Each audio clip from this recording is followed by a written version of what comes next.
White House hopeful Mitt Romney fired his landscapers when a newspaper exposed that illegals were working on his property.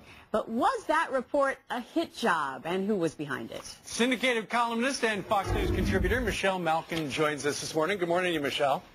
Good morning, guys. So these Boston Globe reporters staked out in front of Mitt Romney's place for 2 months to try to have that gotcha, aha moment.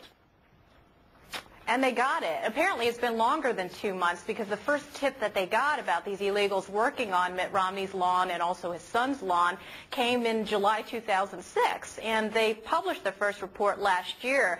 So Mitt Romney had a heads up. And let's not make any mistake about where I stand on this. I think he did a stupid thing in giving this employer too many chances, and it bit him back in the rear end here, and he didn't have to have this moment.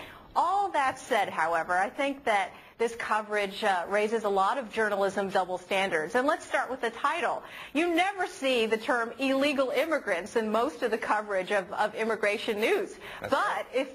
if it's going to embarrass a Republican presidential candidate, they have no problem with that. All of a sudden, the mainstream media, which hides behind these euphemisms like undocumented workers and which has crusaded for amnesty for all these years, now they sound like Tom Tancredo.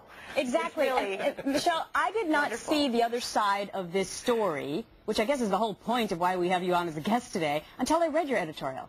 And here's what you ask. When is it permissible to ask an illegal alien his citizenship status? And of course, this is something we talk about almost on a daily basis, because police officers in many cities are not allowed to ask that question. But now you're saying it's okay for journalists to sit outside somebody's yard for 2 months and ask those questions.